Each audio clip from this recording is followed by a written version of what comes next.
ನಮಸ್ಕಾರ ಗೆಳೆಯರೇ, ದೇಶ ಪ್ರೇಮಿಗಳೇ, ನಮ್ಮ ಕನ್ನಡ ಡಿಫೆನ್ಸ್ ನ್ಯೂಸ್ ಯೂಟ್ಯೂಬ್ ಚಾನಲ್ಗೆ ಸ್ವಾಗತ ನಿಮಗೆ.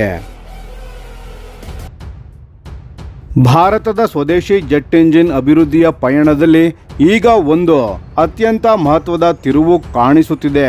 ಹಲವು ವರ್ಷಗಳಿಂದ ನಿರೀಕ್ಷೆಯಲ್ಲಿದ್ದ ಕಾವೇರಿ ಇಂಜಿನ್ ಪ್ರೋಗ್ರಾಂ ಈಗ ಹೊಸ ರೂಪದಲ್ಲಿ ಪುನರ್ಜನ್ಮ ಪಡೆಯುತ್ತಿದೆ.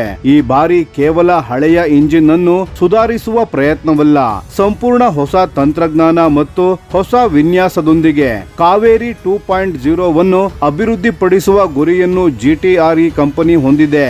ಅದರಲ್ಲೂ ಅತ್ಯಂತ ಗಮನ ಸೆಳೆಯುತ್ತಿರುವ ವಿಷಯ ಏನೆಂದರೆ, ಭವಿಷ್ಯದಲ್ಲಿ ತೇಜಸ್ MK1A ನಲ್ಲಿ ಬಳಸಲಾಗುತ್ತಿರುವ ಅಮೆರಿಕಾದ ಜನರಲ್ ಎಲೆಕ್ಟ್ರಿಕ್ F404 ಇಂಜಿನ್ಗೆ ಸ್ವದೇಶಿ ಪರ್ಯಾಯವಾಗಿ ಕಾವೇರಿ 2.0 ವನ್ನು ಅಳವಡಿಸುವ ಯೋಜನೆ ರೂಪುಗೊಳ್ಳುತ್ತಿದೆ.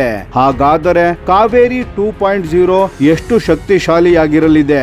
ಇದು ಭಾರತದ ವಾಯುಪಡೆಯ ಸಾಮರ್ಥ್ಯವನ್ನು ಹೇಗೆ ಬದಲಾಯಿಸಬಹುದು ಮತ್ತು ಈ ಯೋಜನೆ ಏಕೆ ಇಷ್ಟು ಮಹತ್ವದ್ದಾಗಿದೆ? ಇವೆಲ್ಲವನ್ನು ಈ ವಿಡಿಯೋದಲ್ಲಿ ಸಂಪೂರ್ಣವಾಗಿ ತಿಳಿದುಕೊಳ್ಳೋಣ ಬನ್ನಿ ಸ್ನೇಹಿತರೆ. ಭಾರತದಲ್ಲಿ ಸ್ವದೇಶಿ ಯುದ್ಧ ವಿಮಾನ ಮತ್ತು ಜೆಟ್ ಎಂಜಿನ್ ನಿರ್ಮಾಣದ ಕನಸು ಹೊಸದೇನಲ್ಲ. ಸುಮಾರು 4 ದಶಕಗಳ ಹಿಂದೆ ಕಾವೇರಿ ಇಂಜಿನ್ ಪ್ರೋಗ್ರಾಂ ಆರಂಭವಾಗಿತ್ತು. ಇದರ ಉದ್ದೇಶ ಲೈಟ್ ಕಂಬ್ಯಾಟ್ ಏರ್ಕ್ರಾಫ್ಟ್ ಅಂದರೆ ಇಂದಿನ ತೇಜಸ್ ಯುದ್ಧ ವಿಮಾನಕ್ಕೆ ಸಂಪೂರ್ಣ ಸ್ವದೇಶಿ ಇಂಜಿನ್ ಒದಗಿಸುವುದಾಗಿತ್ತು. ಆದರೆ ಹಲವು ತಾಂತ್ರಿಕ ಸವಾಲುಗಳ ಕಾರಣದಿಂದ ನಿರೀಕ್ಷಿತ ಸಾಮರ್ಥ್ಯವನ್ನು ಸಾಧಿಸಲು ಸಾಧ್ಯವಾಗಲಿಲ್ಲ. ವಿಶೇಷವಾಗಿ ಬೇಕಾದಷ್ಟು ಶಕ್ತಿ ಉತ್ಪಾದಿಸುವಲ್ಲಿ ಈ ಇಂಜಿನ್ ವಿಫಲವಾಯಿತು. ಅದರ ಪರಿಣಾಮವಾಗಿ 2008ರಲ್ಲಿ ಕಾವೇರಿ ಇಂಜಿನ್ ಪ್ರೋಗ್ರಾಂ ಅನ್ನು ತೇಜಸ್ ಪ್ರೋಗ್ರಾಂನಿಂದ ಪ್ರತ್ಯೇಕಗೊಳಿಸಲಾಯಿತು. ಆದರೆ ಅಲ್ಲಿಯೇ ಈ ಯೋಜನೆ ಮುಕ್ತಾಯವಾಗಲಿಲ್ಲ. ಕಳೆದ ಕೆಲವು ವರ್ಷಗಳಿಂದ GTRE ಸಂಸ್ಥೆ ಹೊಸ ತಂತ್ರಜ್ಞಾನಗಳನ್ನು ಅಳವಡಿಸಿಕೊಂಡು ಈ ಯೋಜನೆಗೆ ಹೊಸ ಜೀವ ತುಂಬುವ ಕೆಲಸವನ್ನು ಮಾಡುತ್ತಿದೆ. ಈಗ ಅಭಿವೃದ್ಧಿಯಾಗುತ್ತಿರುವ ಕಾವೇರಿ 2.0 ಹಿಂದಿನ ಇಂಜಿನ್ ನ ಸುಧಾರಿತ ಆವೃತ್ತಿಯಲ್ಲ, ಇದು ಸಂಪೂರ್ಣ ಹೊಸ ವಿನ್ಯಾಸದ ಇಂಜಿನ್ ಆಗಿರಲಿದೆ. ಇದುವರೆಗೆ ಅಭಿವೃದ್ಧಿಪಡಿಸಿದ ಕಾವೇರಿ ಡೆರಿವೇಟಿವ್ ಇಂಜಿನ್ ಅಂದರೆ KDE ಕೇವಲ 49ರಿಂದ 52 ಕಿಲೋನ್ಯೂಟನ್ ಥ್ರಸ್ಟ್ ವರೆಗೆ ಮಾತ್ರ ಉತ್ಪಾದಿಸಲು ಸಾಧ್ಯವಾಗಿತ್ತು. ಇಷ್ಟು ಶಕ್ತಿ ಇಂದಿನ ಆಧುನಿಕ ಯುದ್ಧ ವಿಮಾನಗಳಿಗೆ ಸಾಕಾಗುವುದಿಲ್ಲ. ಅದಕ್ಕಾಗಿ ಈಗ GTRE ಸಂಸ್ಥೆ ನೇರವಾಗಿ 90 ಕಿಲೋನ್ಯೂಟನ್ ವರ್ಗದ ಇಂಜಿನ್ ಗಳನ್ನು ಅಭಿವೃದ್ಧಿಪಡಿಸುವ ಗುರಿ ಹೊಂದಿದೆ. ಆಫ್ಟರ್ ಬರ್ನರ್ ಬಳಸಿದಾಗ ಸುಮಾರು 90ರಿಂದ 100 ಕಿಲೋನ್ಯೂಟನ್ ವರೆಗೆ ವೆಟ್ ಥ್ರಸ್ಟ್ ಉತ್ಪಾದಿಸುವ ಸಾಮರ್ಥ್ಯವನ್ನು ಹೊಂದಿರುವ ಇಂಜಿನ್ ಗಳನ್ನು ನಿರ್ಮಿಸುವ ಯೋಜನೆ ಇದೆ. ಇದನ್ನು ಸಾಧಿಸಲು ಮೊದಲು ಸುಮಾರು 55ರಿಂದ 60 ಕಿಲೋನ್ಯೂಟನ್ ನ ಡ್ರೈ ಥ್ರಸ್ಟ್ ಉತ್ಪಾದಿಸಬೇಕಾಗುತ್ತದೆ.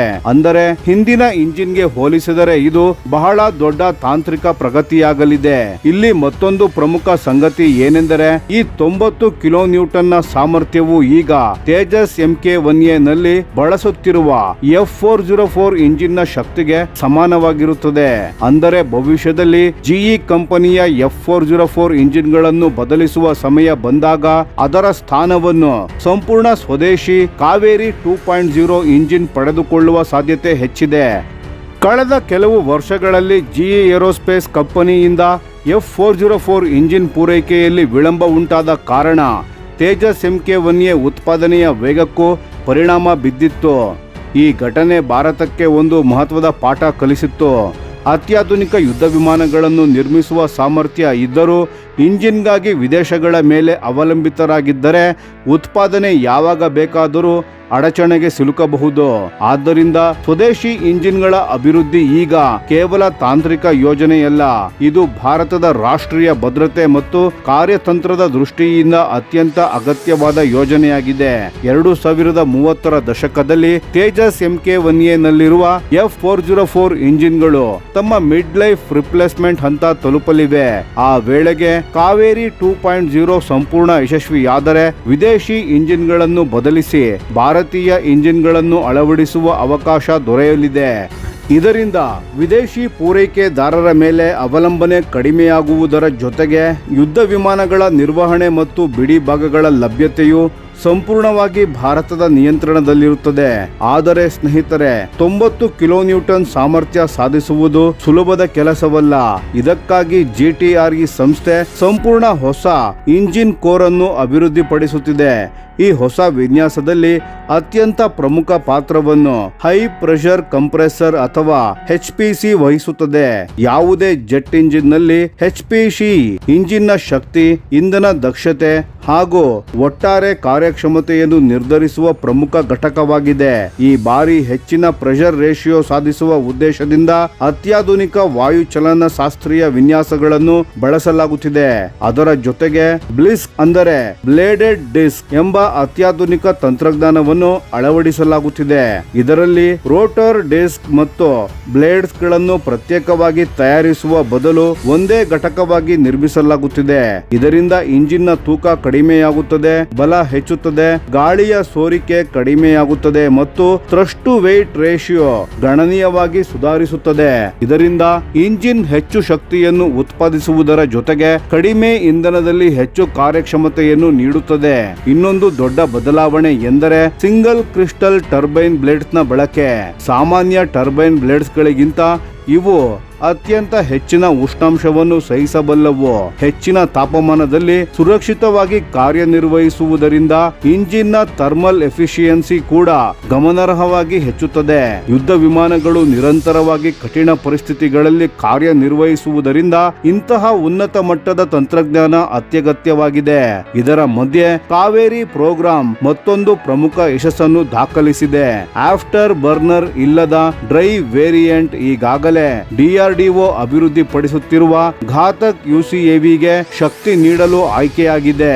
ಅಂದರೆ ಮೂಲ ತಂತ್ರಜ್ಞಾನ ಈಗಾಗಲೇ ಕಾರ್ಯರೂಪಕ್ಕೆ ಬರುತ್ತಿದ್ದು ಅದರ ಅನುಭವವೇ ಕಾವೇರಿ 2.0 ಅಭಿವೃದ್ಧಿಗೆ ಬಲ ನೀಡುತ್ತಿದೆ.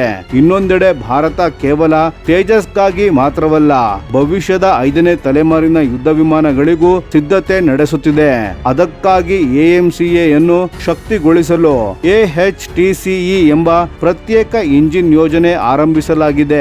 ಈ ಯೋಜನೆಯಡಿ ಆರಂಭದಲ್ಲೇ ಸುಮಾರು 120 ಕಿಲೋನ್ಯೂಟನ್ ಸಾಮರ್ಥ್ಯದ ಇಂಜಿನ್ಗಳ ಅಭಿವೃದ್ಧಿಪಡಿಸಲಾಗುತ್ತದೆ. ಮುಂದಿನ ಹಂತದಲ್ಲಿ ಅದನ್ನು 140 ಕಿಲೋನ್ಯೂಟನ್ ವರೆಗೆ ಹೆಚ್ಚಿಸುವ ಸಾಧ್ಯತೆಯೂ ಇದೆ. ಈ ಯೋಜನೆಯನ್ನು ವೇಗವಾಗಿ ಪೂರ್ಣಗೊಳಿಸಲು ಭಾರತ ಫ್ರಾನ್ಸ್ನ ಸ್ಯಾಫ್ರಾನ್ ಕಂಪನಿಯೊಂದಿಗೆ ಕೈ ಜೋಡಿಸಿದೆ. ಈ ಸಹಭಾಗಿತ್ವದ ವಿಶೇಷ ಏನೆಂದರೆ ಕೇವಲ ಇಂಜಿನ್ ಖರೀದಿಸುವುದಲ್ಲ, ಅತ್ಯಾಧುನಿಕ ತಂತ್ರಜ್ಞಾನದ ವರ್ಗಾವಣೆಗೂ ಹೆಚ್ಚಿನ ಒತ್ತನ್ನು ನೀಡಲಾಗಿದೆ. ಅದರ ಮೂಲಕ ಅತ್ಯಂತ ಪ್ರಮುಖ ತಾಂತ್ರಿಕ ಜ್ಞಾನ ಮತ್ತು ಬೌದ್ಧಿಕ ಸ್ವತ್ತುಗಳ ಮೇಲೆ ಭಾರತದ ಹಕ್ಕು ಉಳಿಯುವಂತೆ ವ್ಯವಸ್ಥೆ ರೂಪಿಸಲಾಗುತ್ತಿದೆ.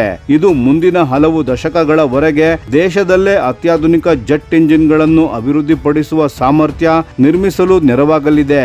ಒಟ್ಟಾರೆಯಾಗಿ ನೋಡಿದರೆ ಭಾರತ ಈಗ 2 ದಿಕ್ಕುಗಳಲ್ಲಿ ಒಂದೇ ಸಮಯದಲ್ಲಿ ಮುನ್ನಡೆಯುತ್ತಿದೆ. ಒಂದು ಕಡೆ ತೇಜಸ್ MK-1A ನಂತಹ ಈಗಿನ ಯುದ್ಧ ವಿಮಾನಗಳಿಗೆ 90 ಕಿಲೋನ್ಯೂಟನ್ ಹೊಂದಿರುವ ಕಾವೇರಿ 2.0 ಇಂಜಿನ್ಗಳನ್ನು ಅಭಿವೃದ್ಧಿಪಡಿಸುತ್ತಿದೆ. ಮತ್ತೊಂದು ಕಡೆ AMCA ನಂತಹ ಭವಿಷ್ಯದ 5ನೇ ತಲೆಮಾರಿನ ಯುದ್ಧ ವಿಮಾನಗಳಿಗಾಗಿ 120 ಕಿಲೋನ್ಯೂಟನ್ AHTC ಇಂಜಿನ್ ನಿರ್ಮಾಣ ನಡೆಯುತ್ತಿದೆ. ಈ ದ್ವಿಮುಖ ಕಾರ್ಯತಂತ್ರದ ಮೂಲಕ ಭಾರತ ಇಂದಿನ ಅಗತ್ಯಗಳನ್ನು ಪೂರೈಸುತ್ತಿದೆ. ಜೊತೆಗೆ ಭವಿಷ್ಯದಲ್ಲಿ ಸಂಪೂರ್ಣ ಸ್ವಾವಲಂಬಿ ವಾಯುಶಕ್ತಿ ರಾಷ್ಟ್ರವಾಗುವ ಗುರಿಯತ್ತ ವೇಗವಾಗಿ ಸಾಗುತ್ತಿದೆ. ಮುಂದಿನ ಕೆಲವು ವರ್ಷಗಳಲ್ಲಿ ಕಾವೇರಿ 2.0 ಇಂಜಿನ್ ಯಶಸ್ವಿಯಾಗಿ ಪರೀಕ್ಷೆಗಳನ್ನು ಪೂರ್ಣಗೊಳಿಸಿ ತೇಜಸ್ MK-1A ನಲ್ಲಿ ಅಳವಡಿಕೆಯಾಗುವ ದಿನ ಬಂದರೆ ಅದು ಭಾರತದ ರಕ್ಷಣಾ ಇತಿಹಾಸದಲ್ಲೇ ಅತ್ಯಂತ ಮಹತ್ವದ ಮೈಲುಗಲ್ಲಾಗಲಿದೆ.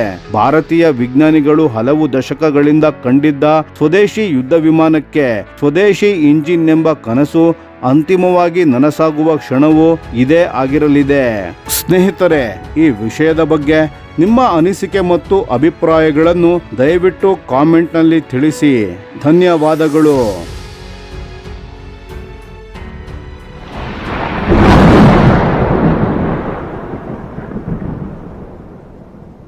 ಈ ವಿಡಿಯೋ ನಿಮಗೆ ಇಷ್ಟವಾಗಿದ್ದರೆ ಲೈಕ್ ಮಾಡಿ ಮತ್ತು ನಮ್ಮ ಚಾನೆಲ್ ಅನ್ನು ಸಬ್ಸ್ಕ್ರೈಬ್ ಮಾಡಿ ಹಾಗೂ ಬೆಲ್ ಐಕಾನ್ ಒತ್ತಿ.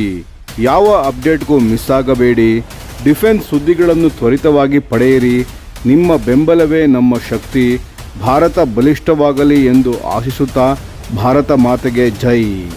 ಧನ್ಯವಾದಗಳು.